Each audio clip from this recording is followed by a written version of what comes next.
Hilchos Issurei Biah Perek Echad ve'Esrim, the laws of forbidden relationships, chapter 21.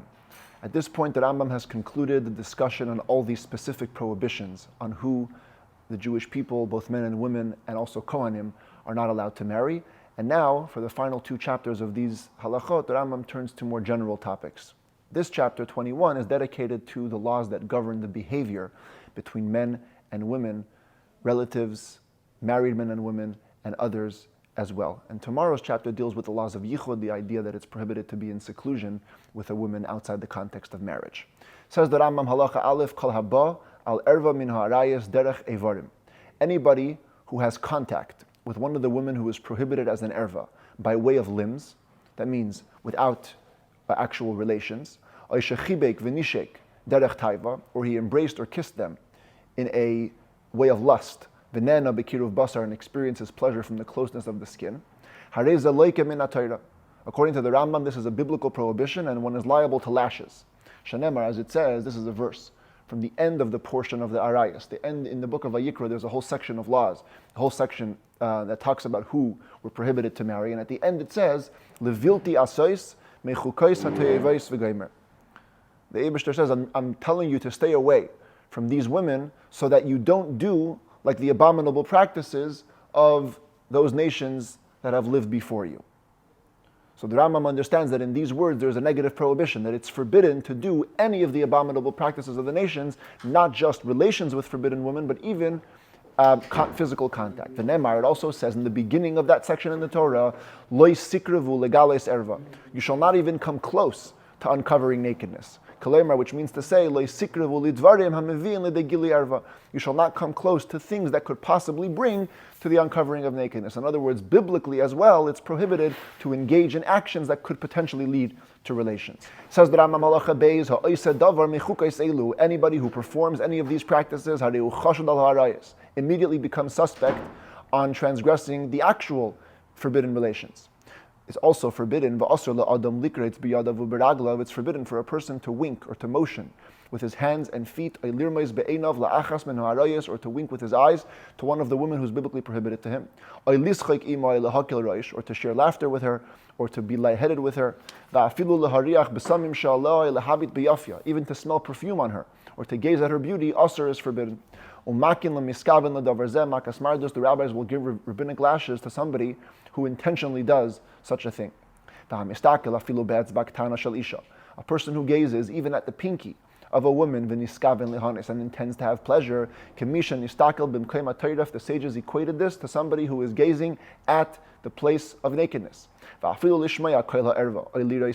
Even to listen to the voice of a woman who is forbidden to him as an erva, or to look at her hair, asur is also forbidden.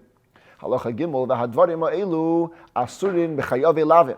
These matters are forbidden not just on the women that are called erva, which is biblically prohibited at the highest level, where you get excision for relations with them, but even the women that are called chayav lavin, where you're only liable on account of a negative prohibition, it's also forbidden to engage in all these acts of closeness with them. However, it is permitted to gaze at the face of an unmarried girl and to check her out, bein besula, bein beula, whether she's virgin or not, to see if she's fitting in his eyes. Before the decision to marry her, you should check her out physically. There is not even a side of a problem, which means no problem at all. Not only that, it's actually fitting. It's proper to do that. You don't want to get any unpleasant surprises later. Before you make a decision to marry a woman, check her out physically. But you should not look in a way of promiscuity. It says in the verse, Job said this in his book, I established a covenant with my eyes that I would not just gaze at young girls just for the sake of it. Halacha daled, another woman who it's permitted to gaze at, it's permitted for a man to gaze at his wife while she is a nida. Even though during that time frame, she's biblically prohibited to him on the highest level. It's an Shacharis, it's liable to excision. Even if there is pleasure or satisfaction that's derived from this gazing. So why is it permitted? Since the prohibition is only bound by a certain amount of time, after some time, the proper time elapses, she'll go to the mikveh, and she'll be permitted to him, Einei baba zel idvar michshel. The sages said, we're not worried that you're going to come to a stumbling block. This is called in the Talmud pas b'saleh, somebody who has bread in his basket. He knows that in a couple of days, they'll be permitted to resume relations, so therefore now, he's allowed to gaze, and we're not worried it's going to lead to anything problematic. Aval lo yischek v'lo yakil reish ima. Nevertheless, when the woman is a nida, he still shouldn't act too frivolously, too jokingly with her. Shema yargil aveda, perhaps that will lead to sin. Halacha hey asur lihishtamesh be'isha klal. It's forbidden to have a woman do personal tasks for you. Bein gedola, bein ketana, whether she's an adult or a minor, bein shivcha, bein mishucheres, whether she's a slave or she's freed. Shema yavel lidehira, it may lead to improper thoughts. Be'ezeh shimush amru, what kind of tasks are we talking about? Personal ones. Rechitzas, panav, yadav, veraglav, washing his face, hands, and feet, as a regular wife would do for her husband, as we learned multiple times in these laws. V'hatzas mita lefanav, spreading his bed in front of him. U'mezigas hakais, and diluting his cup. She'ein oisa le'ish dvarim elu ala ishtei bilvad. Typically, who does these things for a man? His wife. To have another woman do it for you could lead to improper thoughts. Ve'ein she'alin b'shleim isha klal. We're not meant to inquire about the peace of a woman at all. Va'afilu al yedei shliach, even through a messenger. The Maggid Mishneh explains this is a reference to sending a greeting, not just inquiring about someone's welfare. That's okay. You meet a husband and you ask him how his wife is doing, that's fine. But to send a personal greeting, that's what's prohibited over here. Halacha vav hamechabek achas min ha'arayos she'ein libo shel adam noikfei alein. If somebody embraces a woman who is forbidden to him on the level of an erva, but it's a type of erva where we're not worried that a person's heart is going to be aroused because of the embrace. For example, or he kissed them. So a hug or a kiss to a woman who is forbidden to marry, but not so arousing, like an older sister or a maternal aunt, something like that. Even though there's no lust and no pleasure, according to the Rambam, it's very disgusting behavior. And it's forbidden. It's the act of fools. Because we do not establish contact with any woman who is an erva at all, bein gedola, bein ketana, whether an adult or a minor, chutz me'ha'em livna v'ha'av levita, with the exception of a mother and her son, and a father and his daughter. Ketzad, what does that look like? What does it mean parental children relationships are allowed? Mutar ha'av lechabek bita yolanashka. A father is allowed to hug and kiss his daughter. V'tishan imay bekeruv basar. She's allowed to sleep with him, even with contact of the skin. As was customary in times of old, people didn't sleep with pajamas, so a father and a daughter are allowed to sleep together. V'chein ha'em im bena, and same thing for a mother and her son, kol zman she'em ketanim, this is allowed as long as they're minors. Higdilu, once they begin to reach majority. V'nasa haben gadol v'habas gadola, and the son and the daughter become old enough. Ad sheyiyu shadayim nachaynu, usa'arech tzimeach, until it's fulfilled in them the verse that Rambam borrows stylistically from the verse in Yechezkel, which says, your breasts were developed and your hair had grown. In other words, the boy and the girl are beginning to show physical signs of puberty. Zeh yashen biksusai v'hi yashena biksusa. At this point, no longer is sleeping together allowed, unclothed. Instead, each one sleeps in their clothes. However, you don't have to wait for this age or for this stage. The moment a daughter becomes shy or embarrassed to stand in front of her father naked, or she gets married, or at the point where a mother is shy or embarrassed to stand in front of her son naked, then even if they're minors and they haven't yet manifested any physical signs of puberty, the moment one is embarrassed of the other, no sleeping together is allowed unless both of them are clothed. Women who rub against each other, which means lesbian relations. Asr is forbidden. It's included in the act of Egypt, which we were warned against. Shenemar, as it says, this is the verse right in the beginning of the section in the Torah that introduces forbidden relationships. Hashem says, Kemase eretz Mitzrayim loisasu. Like the acts of Egypt, you should not do. Amru Chachamim, said the sages, Ma hayuay, said, what were these acts of Egypt? What is Torah referring to? Says the Rambam, the sages have interpreted this to mean, Ish noisei ish, v'isha noisa isha. A man would marry a man, a woman would marry a woman, v'isha nises lishnei anashim, one woman would marry two men. These are all included in the acts of Egypt and are all forbidden. Afal pishamai says that asr, however, says the Rambam, even though this act of lesbianism, is forbidden, ein malkin olav. We cannot give lashes over it. She'ein le'lav miyuchad. First of all, there's no clear prohibition in the Torah stated about it. It's included under an umbrella of general Egyptian acts. And also, v'harei ein sham biah klal. There's no act of actual relations. Lefichach, therefore, parenthetically, ein ne'asaris lekahuna mishum znus. On account of lesbianism, a woman would not be forbidden to marry a Kohen afterwards on account of being promiscuous. We said before in the earlier chapters that a Zoina, a woman who engages in a forbidden relationship, becomes forbidden to a Kohen. This, because there's no actual relations, doesn't forbid her to a Kohen. Neither will a woman become forbidden to her husband on account of this, not adultery by the Torah's level.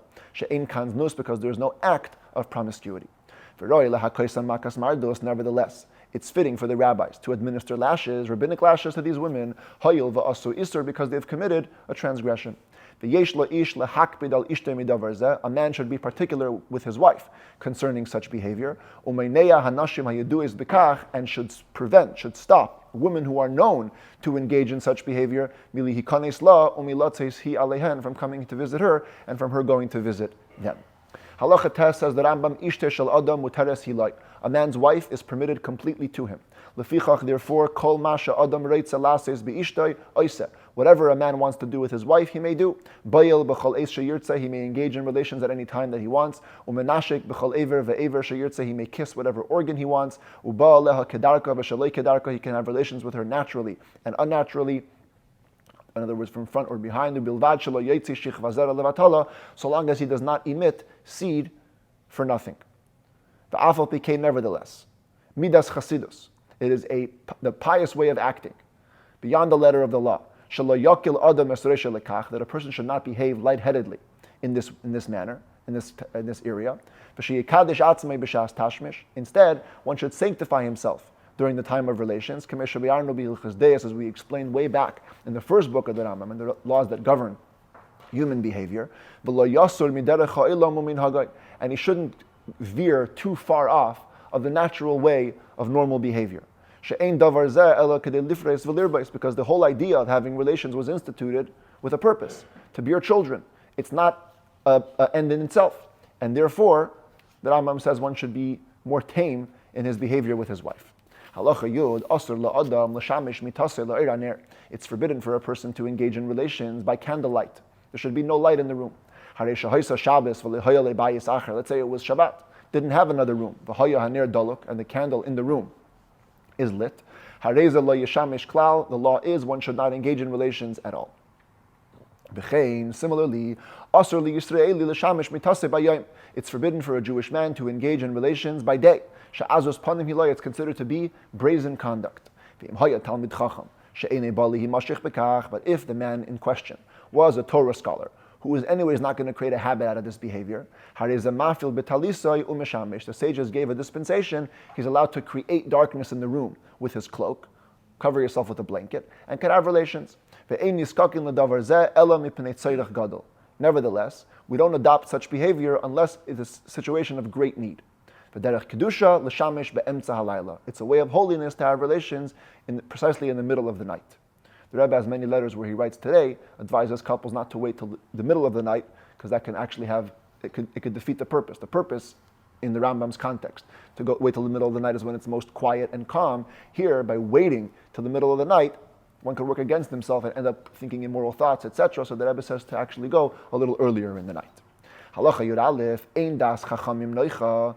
The sages don't have satisfaction. They weren't pleased. Lemishu marbe betashmish amita, from people who have increasingly amount of relations. And are found by their wives like a rooster. When this concept came up first, we mentioned that on Google you can check it up, that roosters can mate with hens between 10 and 30 times a day. That's the expression here, matzui ketarnago. It refers to a extreme amount of common behavior. Upagum hu ad ma'oid. The Rambam says such behavior is very blemished. Umaise burim hu. It's the act of underdeveloped people.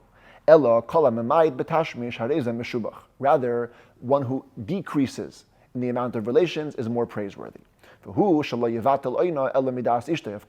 we're not talking about violating the conjugal relations and the conjugal duties that one husband has to his wife. That has to be only with her consent. Shalayikru Batayra Ad Sheyitbulu. The Rambam says, in fact, there was an enactment that we learned in the beginning of the second book of the Rambam, that people who experience a seminal emission have to go to the mikvah the next morning before they can read the Torah. What was the purpose of that decree? The whole purpose of that decree was to help people decrease the frequency with which they had relations.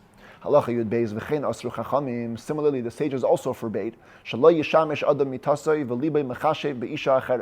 one should not engage in relations when his heart is thinking about another woman. Neither should he engage in relations in a state of intoxication, in a state of a fight, or in a state of hatred. Nor should he engage in relations with his wife against her will while she's in fear of him, nor while either of them is in a state of ostracism. Nor should a husband have relations with his wife once he decides he's going to divorce her. If he does, any children born from this union will not be proper. Some will be brazen, some will be rebellious sinners. Halacha Yud Gimel v'chein amru chachamim, so too said the sages, shekol isha chatzufa, any audacious woman, shehi tevas tashmish hamita b'fia, who verbally expresses her demand for relations, oya mefate isha l'shem nisuin, or a man who talks a woman into marrying her seductively, not with the proper intentions. Oya miskavin lo v'yarachel ishtoi, u'ba'alea ishtoi, or a person makes an honest mistake. He had an intention to have relations with his wife Rachel, and he ends up having relations with his other wife Leah. And also a woman who did not wait the required 3 months after the death of her original husband and gets remarried, creating a child whose status is in doubt. We don't know who the father is. Said the sages about all these cases, basically where the relations itself may have been kosher, but it came about in some kind of problematic situation. All children born from these unions, heim hamerdim b'haposhim, they are the rebels and the sinners that are prevalent today, Issurei hagalus beirin oisan, who are purified only through the pains that we experience in exile. Halacha Yudalid v'asur la'adam lavayal ishtay b'shvakim u'v'rechayvos. It's forbidden for a man to have relations with his wife in a public space, in a market or in a street, or in the gardens or the orchards, ella b'beis dira, only in a house reserved for dwelling. Shalo yirah kiznus. So it doesn't appear like promiscuity, and so you don't accustom yourself to promiscuous behaviors. A man who does have relations with his wife in such places, the sages are allowed to give them rabbinic lashes.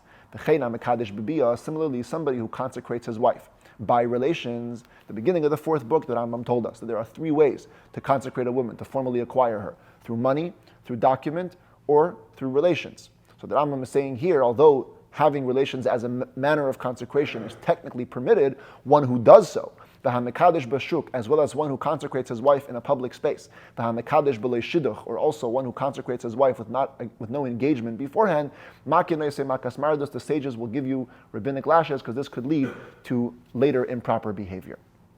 Halacha tezvav v'achsanai, a guest. Asur b'tashmish hamita ad sheyachzer lebeisai, is forbidden to engage in relations with his wife in someone else's home till he comes back to his own home. V'chein asru chachamim al ha'ish sheyader b'beis chamiv. They also, sages forbade a man from living for too long, as the commentaries insert here, for too long, not a short visit, for living too long in the home of your father-in-law, shazu azus panimi, because it leads to brazen behavior. Nor should a man enter into the bathhouse with his father-in-law. Halacha tazayin v'lo yikanis adam im aviv lamerchatz, nor should a man enter with his father into the bathhouse, v'lo yim ba'al ha'chaysai, nor with his brother-in-law, the husband of his sister, v'lo yim talmidai, nor with his student, v'im haya tzarich letalmidai, mutar, if the teacher requires the student for some help, then it's allowed. There are even places where the custom is that 2 brothers don't go in together into a bathhouse. The commentaries explain that this bathhouse described in the Rambam here is very different than what today we know as a mikveh. In the bathhouse, it was a prolonged experience, and you wouldn't want to be with somebody of that close blood relation for fear that it would arouse suspicion of other unwanted behaviors. But today people go to the mikveh, they go in, they go out. It's not a problem to be there with a brother or a father-in-law. Yud Zayin lo yahalchu b'nais Yisrael pruei reish bashuk. Jewish girls should not go out with their heads uncovered in the market. Achas pnuya, the achas eshesish. In the Rambam's times, it was forbidden both for unmarried and for married women to go out with their heads uncovered. Of course, today the common custom is that women begin to cover their hair only when they're married. A woman should not walk in the market with her son trailing behind, for fear, a decree. Perhaps people with negative agendas will kidnap her son, she'll follow them to bring him back, and these wicked people will abuse her, the ones who kidnapped the son, simply by way of a joke, just to get her into their hands. It's forbidden to release sperm for nothing. Therefore, the Rambam says, even in the context of a marriage, a person should not engage in relations with his wife and ejaculate outside of her. Nor should he marry a minor who's not fit to give birth, because in this case, all relations are basically leading nowhere. Although the commentaries do distinguish between this and a woman who is regularly married but pregnant, in which case, anyways, the relations won't lead to pregnancy, that's not considered to be a zera levatala. Aval, says the Rambam, besides the prohibition within the context of a marriage, I'm not even talking about the prohibition outside of marriage. Aval elu shemenafin bayat. But those who commit adultery with their hands, in other words, masturbation, umaytziin shechva zera, and release sperm, loy dai lahem she'isur gadol hu. Not only is it a big prohibition that they have transgressed, but somebody who does this should actually be ostracized. About them it says, the verse in Yeshaya, right in the beginning, which we actually say as part of the Haftorah on the week before Tisha B'Av, ubepardischem kapechem, there's the full verse. Hashem says, when you spread out your hands, alim einai mikem, I will cover my eyes from you. Gam kitarbu sfila eineni shemeya, even if you pray a lot, I'm not going to listen. Why? The reason is given, yedechem damim maleyu. Your hands are full of blood. So literally in context it means you've murdered people. But the Rambam is saying sometimes a person through his hand can create a situation where it's as though he has spilled blood. Yedechem damim maleyu uki'ilu haraga nefesh. It's as if he killed a life. Why? Because this could have been a potential life. Halacha yutes v'chein asur la'adam. It's also forbidden for a person sheyakshe atzmei ladas ayavi atzmei lidehirur, to purposely bring himself to an erection or to erotic thoughts. Elohim yavi lahirur. Rather, what should a person do if immoral thoughts come to him? Yasiya libay midivrei havai v'hashchasa. He should divert his mind from these matters of vanity and destruction, lidivrei Torah, to the words of Torah. Shehi ayelas ahavim v'yalas chen, which is described by Shlomo HaMelech as Ayelas is like a gazelle, a loving or a beloved gazelle, one that arouses favor. Lefichach asur la'adam lishan al arpa upanav l'mayla. For this reason, it's forbidden for a person to sleep on his back with his face upwards, ad shayite ma'at, until he leans over a little bit to the side, kadesh l'yav l'idei kishoy, so that it doesn't bring him overnight to an erection. Halacha chav v'lo yistakel bebehemo v'chayav v'oiv b'shah shem yizdakekin zachar l'nekeva. It's inappropriate to gaze at animals or beasts or bird in the moment when they're mating, male and female. However, those who are breeders, and that's their job, to help the animals mate, not only are they allowed to gaze, they're allowed to actually actively insert, like a paintbrush into a tube, the animal's male organ into the female, because they're busy with their job. And it's not going to lead them to immoral thoughts. Chav Aleph v'chein asur la'adam lihistakel banashim b'shah shehin oimdes ala kvisa. It's forbidden for a man to gaze at a woman when they're standing doing laundry. Their bodies are posed in positions that could lead to immoral thoughts. Afilu lihistakel b'bigdei tzemer shal isha shehu makira, even to gaze at the woolen clothing of a woman whom he knows, and some texts have b'vigdei tziv'oinin, the colored garments of a woman that he knows, even just the clothes. The woman is not there, just her clothes. Asur, it's forbidden to gaze at them, shalei avayu lidei hirur, so it doesn't spark the imagination and lead a man to immoral thoughts. Chav Beis Misha Paga Isha Be'isha Bashuk. A person who encounters a woman in the market. In other words, he's walking down the street and all of a sudden there's a woman in front of him. Asur le'lehalech achareha. It's forbidden to keep walking behind her for fear of immoral thoughts being aroused. Elaratz u'mesalkel itzdadin oila acharav. He must run ahead and move her to his side or behind him. One who doesn't do this and walks behind the woman in the market is considered to be of the lighter common folk. It's forbidden to pass by the door of a woman who is known to be a prostitute. Till you distance yourself at least a distance of 4 cubits, about 6 feet. Shenemar, as it says, al tikrav el pesach beisa. This is again from Proverbs. Shlomo HaMelech is saying about a prostitute, harchik me'aleha darkecha, make your way distant from her. Don't even come close to the door of her home. Chav Gimel va'asr la'adam she'enei nasoi lishloyach yadai b'mevushav. It's forbidden for a man who's unmarried to purposely extend his hand to his male organ, so he doesn't come to improper thoughts. Ideally,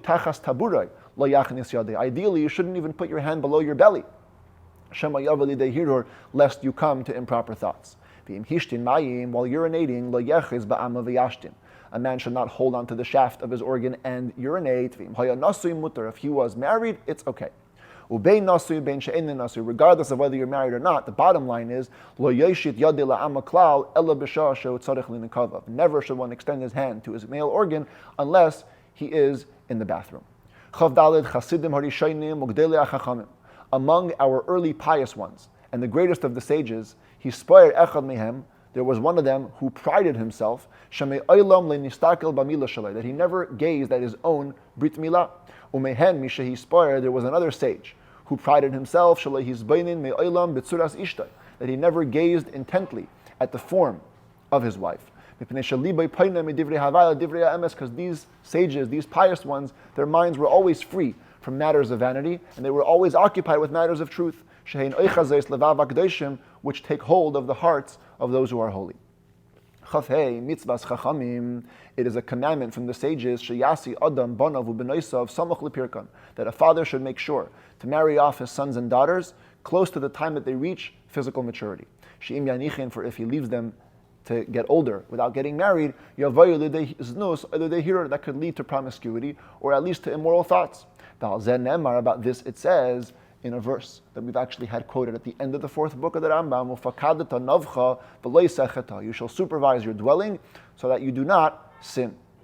Interesting, in the fourth book, when the Rambam was talking about when one should guide his family, he brought the same verse and he brings the entire verse. You shall know, or you will know, that there is peace in your tent. The Rebbe says, why does the Rambam over there bring the full verse and here only half? Because over there the Rambam is talking about a measure of extra behavior, extra credit beyond the letter of the law. So therefore, the Rambam also brings the positive part of the verse. You will know that shalom means peace, but it also means completion. You will know that your tent is extra complete. Whereas over here the Rambam is talking about more of a basic customary behavior, and therefore the Rambam only brings the negative side, at least that you're not sinning. By supervising your dwelling, marrying off your kids early, at least you're making sure that they're not sinning. It's forbidden to marry a woman to a minor. It's literally like promiscuity. It's forbidden for a man to remain unmarried without a woman. He shouldn't marry a woman who cannot have children. Either she's physically barren, she's old, because first of all, if you don't have any children, then you're violating the mitzvah of having children. But even if not, it's an unfitting relation. A woman, on the other hand, does have the option not to get married ever or to marry an impotent man. A young man should not marry an old woman, nor should an old man marry a young woman, because this matter will cause unnecessary promiscuity. The Rebbe himself would also advise couples who were asking about marriage that once they have a distance of 10 years of age between them, it's inappropriate for the marriage to take place. Similarly, another fence that the sages put in. Somebody divorces his wife, a wife who he was fully married to, not just consecrated her. Nisuin, they actually entered the marriage, it was consummated, and then they got divorced. This woman should no longer live in the same courtyard as this man. Perhaps they're going to come to promiscuity. If the man who divorced was a Kohen, she shouldn't even live in the same mavai. Mavai, as we saw in the laws of Shabbat, they used to have a lane going in from the public domain which would split off into different chatzerot, the different courtyards. So a regular husband and wife who divorced shouldn't live in the same courtyard. A Kohen and his wife who divorced shouldn't even live in the same lane. That means in any courtyard which opens up to the lane. A small village is actually treated like a lane. In other words, everyone knows each other. It's a small, tight-knit community. And a Kohen divorces his wife, they shouldn't even live in the same area.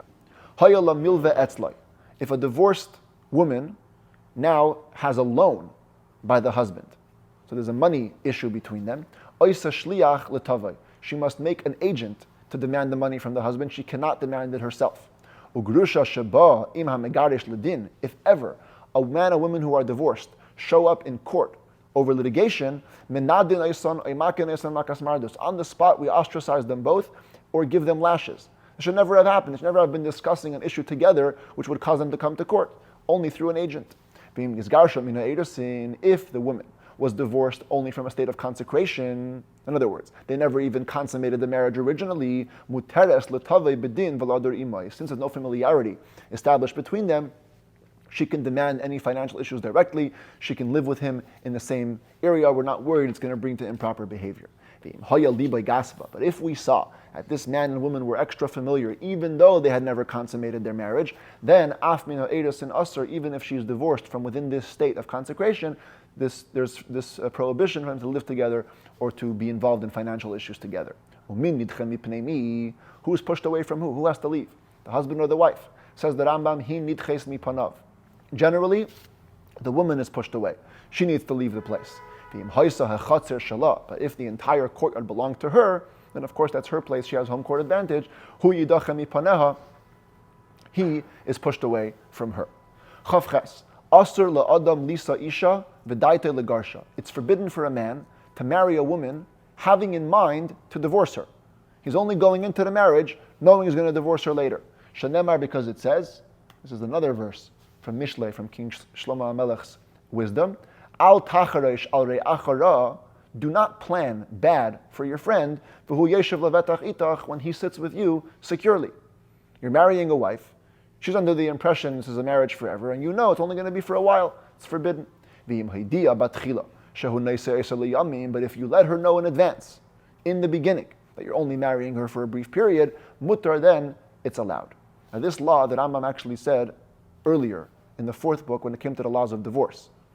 Similar expression, a person should not marry a woman if he has in mind to divorce her. However, over there, he didn't bring this condition that you're allowed to let her know in advance. Sounds like it's forbidden all across the board. So there's two questions here. First of all, the Rambam doesn't repeat things. He's a book of code of Jewish law. You said it once, once is enough. Second, if you're saying it twice, how come you only add a new stipulation later? And the first time you say it as if it's a blanket prohibition. Here the Rambam says it's a prohibition, but if you let her know earlier, then it's okay. And a third thing, the Rambam earlier just says the word loy. You should not do it. Doesn't say it's prohibited. Here he says it's prohibited. The Rebbe has a long sikha where he deals with this tremendous length, and it's a beautiful talk. The bottom line is, the Rebbe explains there's two elements to this law. One element of this law has to do with part of the definitions of a marriage. That's the earlier law. In the laws of divorce, the Rambam is talking about it in the context of defining a marriage. Marriage, as the Torah describes it the first time in Bereshis, is v'davak be'ishtay. It's a man cleaving to his wife. Anytime a person enters a marriage with the intent to dissolve the marriage later, the cleaving is not complete. So the core of the marriage is lacking in its completion.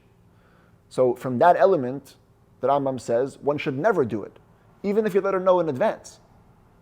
You're going into a marriage that's not going to be able to establish a full cleaving. However, that's not a prohibition. That's just a behavior that's not recommended. La yisa, a person shouldn't do it because it takes away from the essence of the marriage. Here, the Rambam is talking about a different set of laws entirely. The Rambam is talking about this, addressing this law from the perspective of proper behavior between man and wife. That's the context of these laws, how a husband and wife should properly behave. Here, in terms of human relationships, it's actually forbidden. It's forbidden for you to go into a marriage knowing that you're going to divorce her. But only because, the Rambam quotes the verse, it's not proper to plan something for your friend when they don't know. So therefore, over here, the Rambam says that there is a caveat. If you let her know, so you're not planning anything bad without her knowledge, then the prohibition is lifted. There's no problem in the human relationship. As a matter of fact, the Talmud tells a story of multiple sages who did this for different reasons. They would tell the woman that they're getting married for a brief period of time, and that was it. Later on, it was over. There's no issue of violating the relationship between two human beings. By the way, the Rebbe adds a beautiful thing on the inner dimension. Hashem is our husband, we are his wife. We used to be married, so to speak. When in times of the temple, everything was proper as it should be. Then we went into exile. That's like divorce. Hashem knew that exile is going to be coming. So isn't that a marriage that's forbidden? Hashem took us in marriage knowing he's going to divorce us later. How do we explain that? So the Rebbe explains the whole idea of exile is only from our perspective. Hashem says in Hosea, it says, Eze Sefer Krisus. There is no actual bill of divorce. You say, I divorced you, show me the bill of divorce. From Hashem's perspective, we are never divorced. Even when we go into exile and it seems like we're separated, we're really not. As a matter of fact, the whole purpose of galut, the whole purpose of exile is to arouse us to a tshuva. Ubikashtem misham, as the Torah says, we should seek out Hashem in the state of exile and actually reach an even deeper bond. As everyone knows, even today, when a marriage goes through a struggle and you come out at the end complete, not only are you complete, you come out even stronger. Same thing with Hashem. He sent us out into exile, what looks like a divorce, so we can find Him and come to Him in an even deeper way. A man should not marry one woman in this country and a second woman in a different country. Because maybe days will go on, he'll have children with this wife, children with that wife, and it's going to come out, these kids are not going to know each other, a brother may marry a sister, or a man may marry his aunt, paternally or maternally, without knowing. The matter will not be known. This was a great man whose name was well known, and his descendants would also be publicized and known, then it's allowed because there's no worry for incest to happen later. A man should not marry a woman who comes from a family of lepers or a family of people that suffer from epilepsy, because it's going to bring out problems later on. That's only provided that there's a chazaka, which means it happened 3 times already, that children born from these unions have the wounds that their mothers have. Then you should stay away from such women. Lamed Aleph, Isha shenisses l'shnei anashim v'meisu. If a woman gets married to 2 men and they die, not at the same time. She marries a husband, husband dies. She marries a second husband, husband also dies. L'shlishi lo tinaseh. Even though in Jewish law, typically, you need 3 times to establish a presumption. Over here, once she has 2 husbands that died, already the 3rd one she should not get married to. If she did get married, we don't take her out of the marriage. Even if she was only consecrated to a 3rd man, he can marry her. A Jew who is an am ha'aretz, a Jew who is, typically it means unlearned, but it has a very specific connotation in halacha. He's really not observant so much, not careful with his commitment to mitzvahs, etc. He should not marry a woman who is the daughter of a Kohen. That's like a desecration to the descendants of Aaron. Here's a woman, comes from the highest level pedigree, from a Kohen's daughter. She's going to marry just a regular nobody. It's not proper. The imnasa, if such a Jew does marry the Kohen's daughter, amru chachamim ein zivugan oile yafa. The sages predict their marriage will not end up well. Ela meis b'lei banim, either he'll die with no children, oy meis hu, oy hi b'mehera, or he or her will die early, oy ktata tia b'neim, where there'll be a lot of strife between them. It's not a good marriage.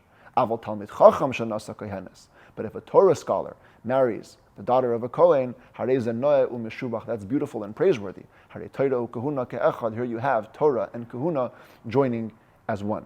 The Rebbe would recommend, because of this halacha, many people, when they told them that they were going to marry a daughter of a Kohen, the Rebbe said you should halachically take yourself out of the category of Am Haaretz and put yourself in the category of a Talmid Chacham.